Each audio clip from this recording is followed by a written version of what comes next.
साथियों नमस्कार। Science practical lab में आपका स्वागत है। दोस्तों जैसा कि आपको पता है राजस्थान बोर्ड की 10वीं और 12वीं की परीक्षा चल रही है। तो इसी कड़ी में दोस्तों आज प्लस टू का फिजिक्स का पेपर था।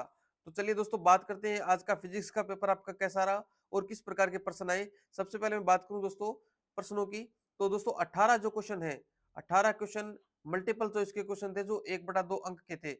और 10 क्वेश्चन है दोस्तों वो 1/2 अंक के 10 क्वेश्चन थे जो कि फिल इन द ब्लैंक्स थे, यानी खालिस्तान भरने वाले थे, फिल इन द ब्लैंक्स वाले क्वेश्चन थे। और 10% दोस्तों वो सिंगल वर्ड के, वन वर्ड के कह सकते हैं उसे, एक एक नंबर के थे। और 10% दोस्तों वो डेड डेड नंबर के थे। यानी आज अब की बार जो पैटर्न है वो इस प्रकार से था कि 18 क्वेश्चन है वो मल्टीपल चॉइस की, 10 question fill in the blanks के, 10 क्वेश्चन सिंगल वर्ड के, और 10 क्वेश्चन थे वो दोस्तों डेड डेड नंबर के थे।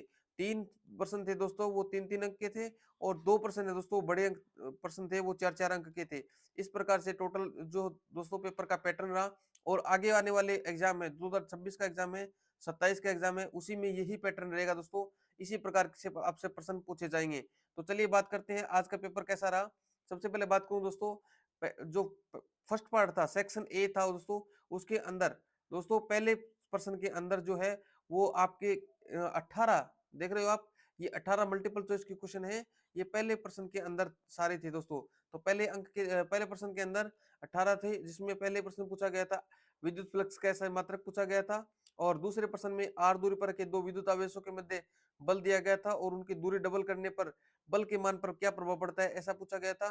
तीसरे प्रश्न में संधारित्र में यानी कैपेसिटर में ऊर्जा जो संचित होती है वो किस रूप में होती है, उसके बारे में प्रश्न चौथा था दोस्तों, जो कि एमीटर का पाठ्यांक पूछा गया था, यानी न्यूमेरिकल किया गया था।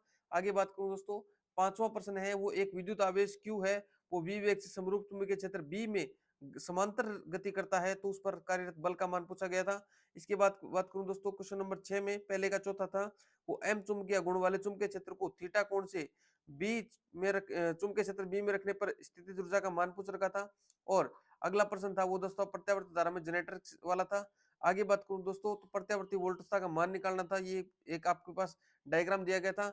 आगे बात करूं दोस्तों तो लेंज का नियम, ये लेंज का नियम पूछ रखा था, वो किस भौतिक राशि को जो है दोस्तों कंजर्वेशन रखता है, कंजर्वेटिव रखता है। आगे बात करूं क्लाइस्ट्रॉन और मैग्नेट्रॉन है वो किसका उत्पादन करते हैं। और दो पतले लेंस F1 और F2 फोकस दूरी वाले हैं, उनको संयोजित कर दिया जाए तो दोस्तों जो प्रभावी फोकस दूरी है वो क्या रहेगी, ये प्रश्न पूछा गया था। आगे बात करूं दोस्तों, अगला प्रश्न था प्रकाश तरंगों की अनुप्रस्थ प्रकृति होने की पुष्टि किससे होती है। अगला प्रश्न था दोस्तों एक फोटोन की ऊर्जा 18 इलेक्ट्रॉन वोल्ट है, कार्यफलन धातु का कार्यफलन दिया था और निरोधी विभव का मान पूछा था। आगे बात करूं दोस्तों तो हाइड्रोजन परमाणु की निम्नतम ऊर्जा की निम्नतम कक्षा की ऊर्जा दे रखी थी, और इस अवस्था से इलेक्ट्रॉन को मुक्त कराने के लिए आवश्यक न्यूनतम ऊर्जा की मात्रा पूछ रखी थी। आगे बात करूं दोस्तों तो बोर की जो परिकल्पना है वो किस भौतिक राशि के को क्वांटित करती है, क्वांटीकृत करती है, ये पूछ रखा था। और आगे पूछ रखा था दोस्तों कि नाभिक की बंधन ऊर्जा किसके बराबर होती है। आगे पूछ रखा था एन प्रकार के जो अर्धचालक है वो उसमें बहुसंख्यक धारावाहक कौन होते हैं। आगे पूछ रखा था दोस्तों परम शून्य ताप पर नेज अर्धचालकों की चालकता क्या होती है। इसके अलावा दूसरे प्रश्न में दोस्तों फिल इन द ब्लैंक्स पूछ रखे थे, उसमें आप देख सकते हो विद्युत द्विध्रुव के कारण अक्ष पर तीव्रता पूछ रखी थी, और प्रत्येकांक विद्युत क्षेत्र में अपवाह वेग का परिणाम किसके बराबर होता है, और एक गैल्वेनोमीटर को एमीटर में रूपांतरित करने के लिए उसके पार्श्वक्रम में क्या जोड़ते हैं।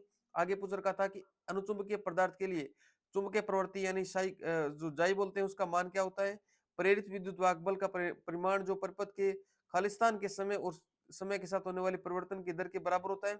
आगे पूछ रखा दोस्तों शुद्ध प्रेरक तो प्रत्यावर्ती परिपथ में प्रत्यावर्ती धारा है, प्रत्यावर्ती वोल्टता से कितना कला कोण आगे आगे या पीछे होती है, ये पूछ रखा था। अगला प्रश्न था दोस्तों जब सोडियम लैंप का प्रकाश पोलराइड शीट से पारित होता है तो उसकी तीव्रता में क्या होता है, कमी होती है, बढ़ोतरी होती है, पूछ रखा था। ये अगला प्रश्न था दोस्तों लिनार्ड के प्रक्षेप परीक्षण में दो इलेक्ट्रोडों वाली निर्वातित कांच की नली में उत्सर्जक पट्टिका पर खालिस्तान विकिरणों को आपतित करने पर परिपथ में धारा का प्रवाह होता है, ये पूछ रखा था दोस्तों। आगे न्यूट्रॉन के खोजकर्ता कौन थे, ये पूछ रखा था। और आगे पूछ रखा दोस्तों अर्धचालकों की प्रतिरोधता है वो कितने ओम से कितने ओम मीटर के बीच में होती है, ये पूछ रखा था। और प्रश्न 3 में दोस्तों विद्युत द्विध्रुव आघूर्ण की परिभाषा पूछ रखी थी, और दो बिंदुओं के मध्य तुल्य धारिता पूछ रखी दोस्तों, 1 और 2 और 6, ये तीन जो कैपेसिटर है वो जोड़ रखे थे। आगे बात करूं दोस्तों, अगले में एक डायग्राम दे रखा था और डायग्राम में क्या गलती है ये पूछ रखा था।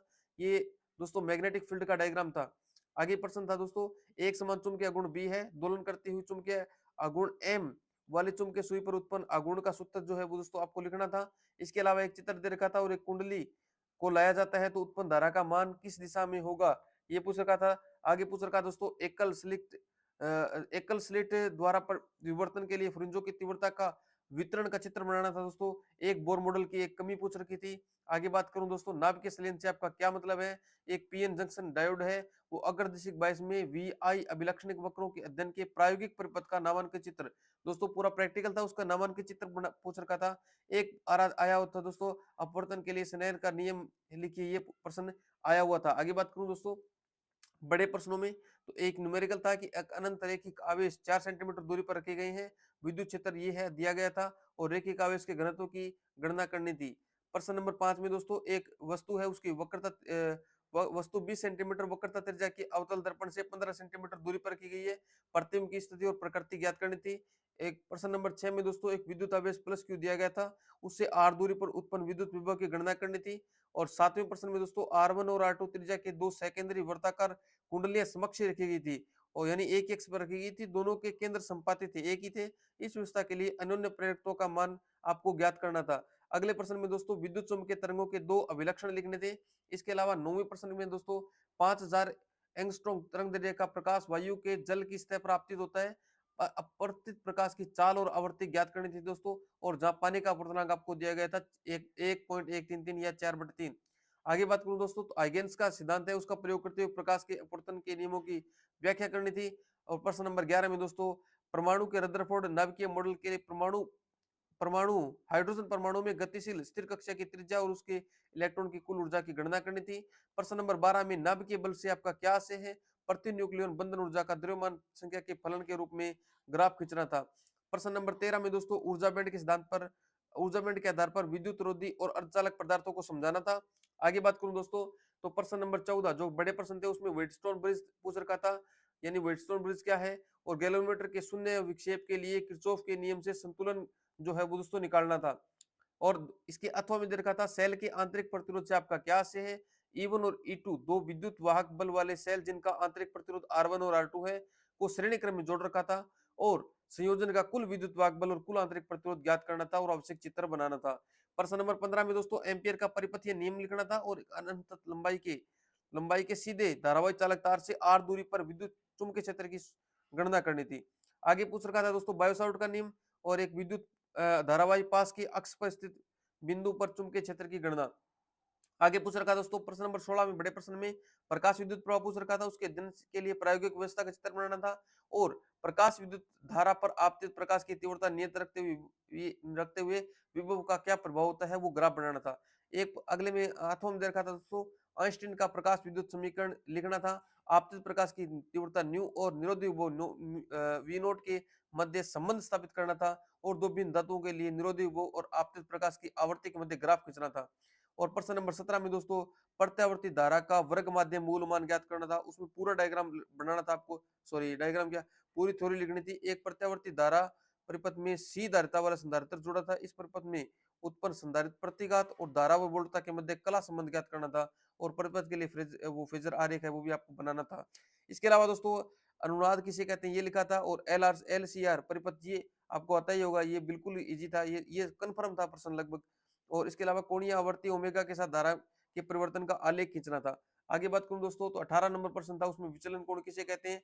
कांच के त्रिभुजाकार प्रिज्म के लिए प्रकाश किरण के गुजरने का आरेख बनाना था और प्रिज्म के लिए सिद्ध करना था कि न्यूनतम विचलन कोण का मान ये होता है। और इसके अलावा जहां N21 है वो प्रिज्म का अपवर्तनांक और प्रिज्म कोण है। इसके अथवा में दोस्तों लेंस की क्षमता के बारे में आप क्या से है और संयुक्त सूक्ष्मदर्शी है दोस्तों, यानी लेंस की क्षमता पूछ रखी थी कि उसकी परिभाषा देनी थी आपको। इसके अलावा संयुक्त सूक्ष्मदर्शी द्वारा प्रतिबिंब बनाने का किरण क्षेत्र बनाते हुए इसका आवर्धन का सूत्र ज्ञात करना था।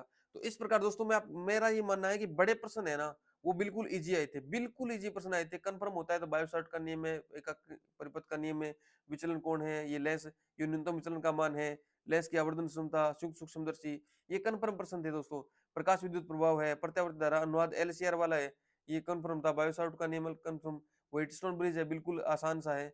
सेल का प्रतिरोध है, संयोजन है बिल्कुल आसान से। तो इस प्रकार से दोस्तों बड़े प्रश्न तो बिल्कुल छोटे प्रश्नों में मान सकते हैं अगर आपको अगर आपका कंफर्म, लेकिन छोटे प्रश्न भी दोस्तों बिल्कुल आसान ही थे।